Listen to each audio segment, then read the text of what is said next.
wonder what did Mick make of your first solo album? Did you ever sit down and discuss that, or was he tactfully quiet? Well, actually, I think when it came out, and I'm going to say this is all just rumor. No, Mick was in Australia when it came out, and it was only some guys that were working with it at the time, because they all got it and were playing it in the dressing rooms and stuff, you know. And that happened to show because they weren't sure whether Mick really wanted to hear it or not. And no, I mean, in a way, I feel it kind of like stiffened him a bit because he didn't say anything. Oh wow! You know, you know, if he had, I mean, he said it. You know, it's a pretty good record. You know, but I mean, it didn't. We never got into a big discussion about it, but. To me, I think that in a way it helped Mick and my relationship, you know, and certainly helped to get Steel Wheels together and to get the tour together, because I think it was realised that we can work, okay, we can do stuff by ourselves, but, you know, it doesn't mean that you, just because you do that, you can't work together. Yeah. And so I think we crossed sort of a hurdle there. After all, when you've been working with somebody for, you know, since 1962, you know, and working together pretty much non-stop, you're bound to go through some ups and downs. I mean, I was always, you know, it's bound to happen. This is in the early 80s. I'm thinking, yeah, there's got to be a crunch coming, you know, because it wouldn't be normal otherwise, you know. So you have to go through that. But I think that what you got was a better Stones, you know. It was funny, actually, because I asked him about that, and he said he liked the record, but he said, you know, I thought it was a little, the drums were a little too loud, but then the drummer produced it. Yeah, oh, that's like an easy knock, you know. I like loud drums. You know? He was just kidding, I'm sure. But yeah, half. Did he? Have you worked on your singing over the years? You have a very distinctive style of singing. Because I know there are people that love the way you sing, and some people don't get it at all. You know? No, right, no, that's. I mean, naturally, I mean, this is people's opinions, and everybody has different tastes. You know. I mean, I remember in the '60s, you know, people laughing at Bob Dylan's voice. Yeah. It was probably one of the most expressive instruments. Of the 60s and the 70s. You know, it was the death of that pretty singing thing. It's a matter of finding out how to say what you want to say, and finding out what you've got in there, and expressing it, you know, whether the brush touches the canvas or not, you know. You could paint imaginary things, but it's a matter of finding out what you can do with what you've got, you know, and if you've got something to say, then eventually you find, it's the same thing, find your style, you know. If you're going to do it, you know, I mean, I was a soprano when I was 13, but, you know, my career went downhill after my voice broke. I was playing Westminster Abbey, Festival Hall, I sang for the Queen. Really? Yeah. You sang for the Queen? Yeah, Westminster Abbey, trio. Me and the other two worst hoods in the school. But we had beautiful sopranos. But, I mean, what was the occasion for this? It was Christmas. I think it was Christmas Eve. We were a good school choir. We didn't know it. Wow. You know, we thought every other. You know, we thought all schools did this. We were too young to know. You know, but we were. You know, I had a very good choir master actually. I only realised in later years, you know, because he was a real lush.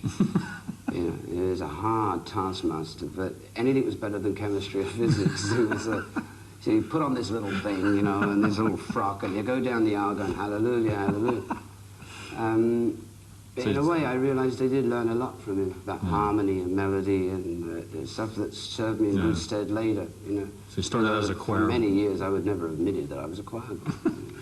Started out as a choir boy, discovered rock and roll, and yeah, and the voice broke. You know, I started smoking. It seems like everybody that went to an English art school, as you did, went on to be a musician. Does anyone become an artist in England, or? No, not many. Actually, I think it's some English plot. The art school, they're really guitar schools. You know? And all the activity went in the John with like 2 or 3 old boxes, and the rest of it was like drawing fat old ladies with nothing on.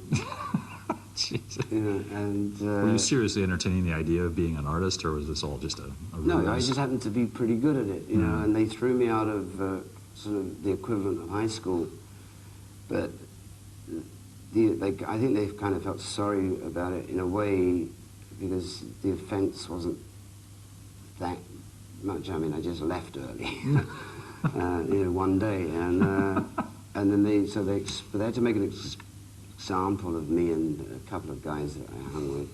We were getting pretty rowdy, so it was like a culmination of events. And so they kicked us out, and then they said, "Oh, but he is good at drawing." So they sort of gave me like a recommendation to the art school.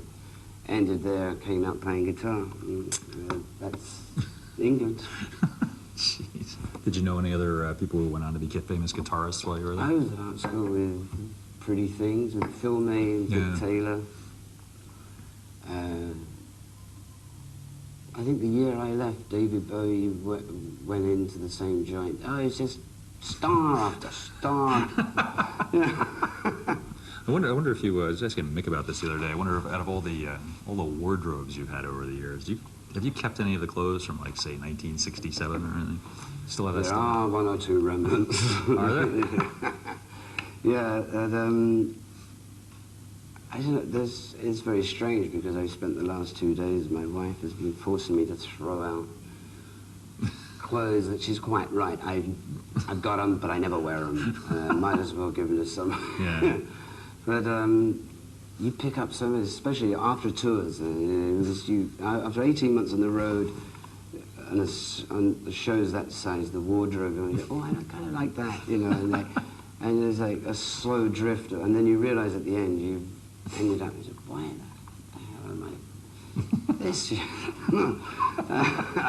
But it sort of caught your eye that day, and you sort of went with it and said, I'll take this, and then you end up storing it. Did you start out in life when you were a kid, were you like a pretty snazzy dresser? If I could get the bread, yes. I mean, probably around the age of 14 or 15. I used to do my own. I used to take my school pants and tighten them up. I got really good at sewing for a while. Really?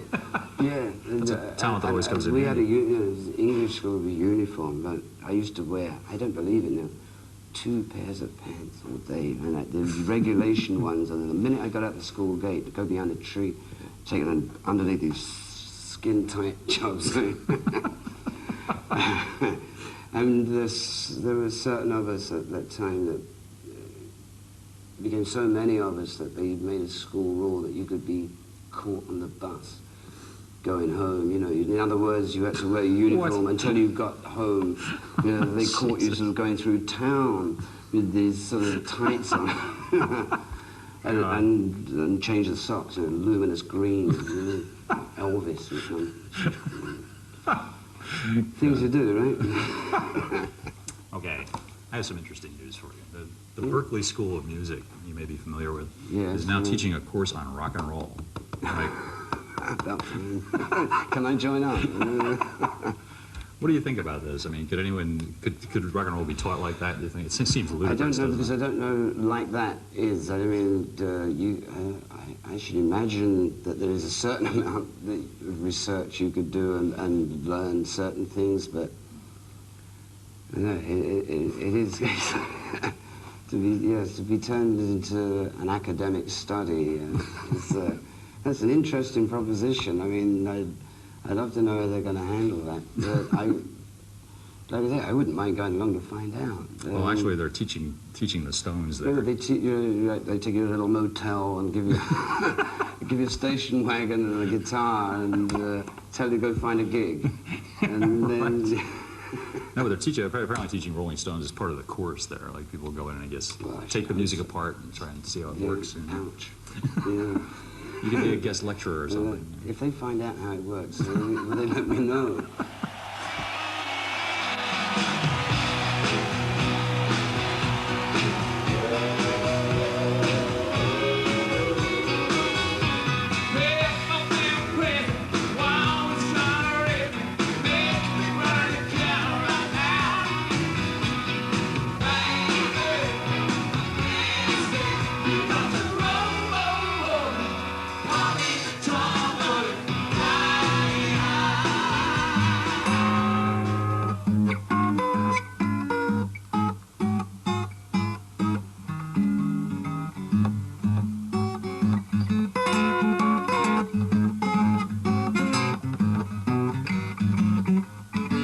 Thank